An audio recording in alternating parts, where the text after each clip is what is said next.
Bon, aujourd'hui, vidéo très intéressante car on va faire l'étude de cas d'une personne qui vient de se lancer en drop service, c'est-à-dire qu'on va analyser sa page Instagram, on va aussi analyser son site internet et surtout reste bien jusqu'à la fin de la vidéo car je vais te présenter l'écosystème, tout ce qu'il faut faire pour se lancer le plus rapidement en drop service. Tout d'abord, on va faire un petit rappel sur ce qu'est le drop service. Donc c'est un schéma assez simple. Donc tu as au milieu avec ton agence, tu as ton prestataire et ton client.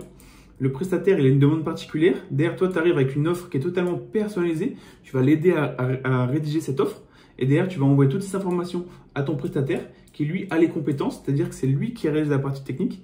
Une fois qu'il a réalisé ça, il te renvoie ce qu'il a fait. Et toi, tu présentes cette partie-là à ton client.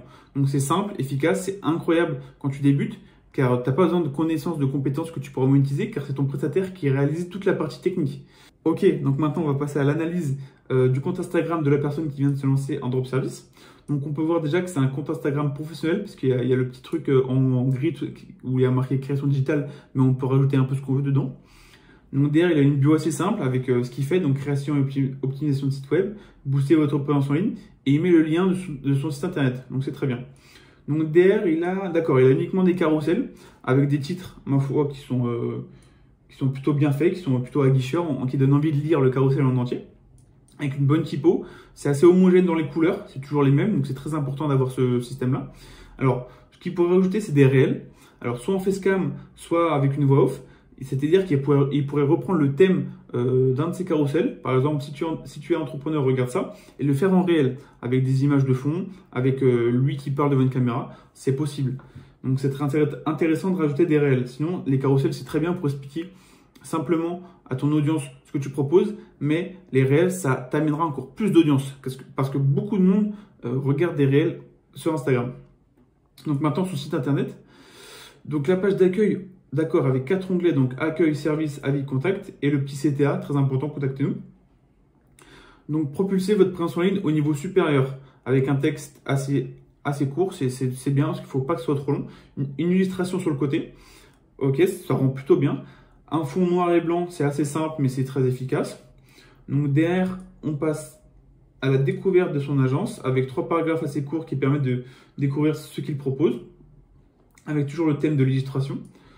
Ensuite, nous avons... D'accord, donc ça, c'est assez original. C'est une présentation en losange où il y a notre mission, notre accompagnement personnalisé, notre expertise et votre partenaire numérique idéal avec toujours des textes assez courts et un CTA au milieu. C'est original, c'est la première fois que je vois ça, mais ça se fait très bien. Ensuite, il y a un onglet où il propose ses services.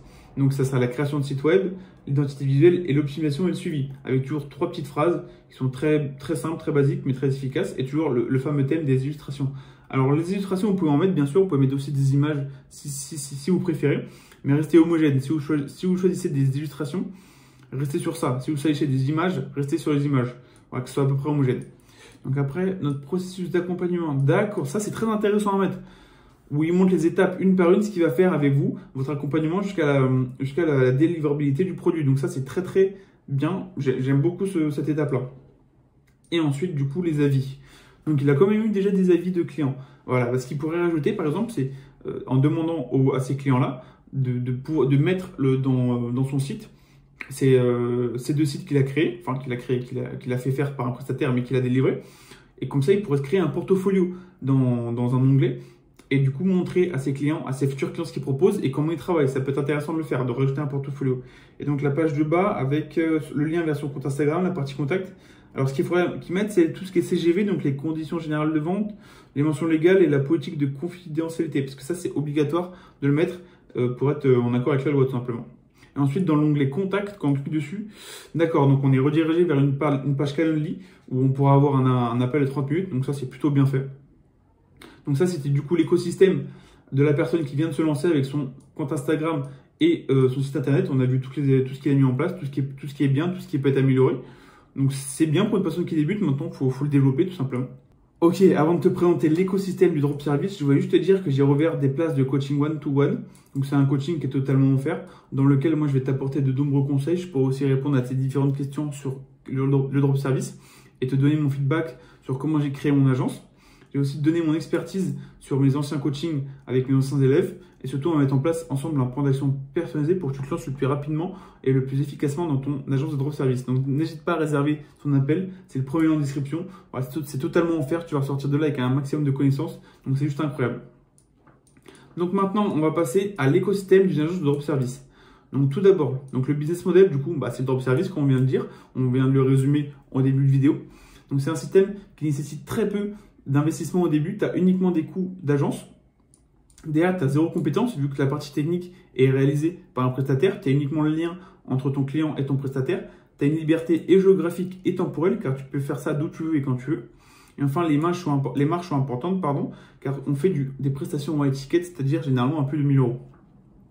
Ensuite, tu as la structuration du business model, c'est-à-dire que tu vas choisir le service. Donc, ça peut être tout d'abord de l'identité visuelle, de la création de site internet. Il en existe des centaines, donc franchement, tu as le choix. Ensuite, il faudra que tu crées une image professionnelle, donc ce qu'on appelle le branding, avec un nom d'agence, un logo particulier, une typo particulière, des valeurs que tu veux mettre en avant. Il faudra ensuite que tu définisses ton avatar client, c'est-à-dire à qui tu vends. Ça peut être des solopreneurs, ça peut être du B2B, c'est-à-dire business to business. Par exemple, un fleuriste qui veut créer un site web, ce sera du B2B. Par la suite, il faudra que tu mettes en place une présence en ligne via un site web personnel et professionnel. Et du coup, la création de tes réseaux sociaux. Donc, ça peut être Instagram, ça peut être YouTube. Ensuite, il faut que tu trouves des prestataires fiables sur des plateformes de freelance. Parce qu'il faut que tu en trouves, tout simplement, parce que ce n'est pas toi qui réalise la partie technique, c'est tes prestataires. Vu que toi, tu as zéro compétence, il faut bien que tu trouves des prestataires qui réalisent cette partie à ta place. Ensuite, il va falloir gérer l'administrative, donc tout ce qui est création d'entreprise. Donc, quand tu commences, c'est intéressant de se mettre en micro-entreprise, car la première année, tu as ce qu'on appelle l'ACRE qui te permet d'avoir une réduction d'impôt de 10 à 12% grand maximum. Donc, c'est intéressant quand tu débutes. Ensuite, comme je disais tout à l'heure, il va falloir que tu mettes en place les conditions générales de vente, les mentions légales et la politique de confidentialité, parce que c'est obligatoire. Il faut que tu crées des templates de tes devis et des factures pour tes clients. Par la suite, tu as tout ce qui est la structuration de ton agence. Donc, ça commence par l'acquisition. Donc, tu as 3 canaux qui est le mécanique, organique et automatique. Donc, le mécanique, c'est avec, par exemple, des mails, des appels à froid. L'organique, c'est via de la création de contenu sur YouTube, sur Instagram. Et l'automatique, c'est via des pubs sur Facebook, sur Google. Donc voilà. Tu as aussi un autre canal qui vient en second temps, c'est-à-dire le bouche à oreille. Une fois que tu as délivré tes premiers clients et qui sont satisfaits, ils vont parler de toi. Donc ça va te ramener potentiellement d'autres clients. Ensuite, tu as la partie éducation, c'est-à-dire que tu vas créer du contenu autour de ce que tu fais pour réchauffer ton audience, pour apprendre un peu ce que tu fais et les attirer tout simplement. Tu as la partie conversion avec l'ER1 qui est un appel de découverte de ton client où tu prends un maximum d'informations.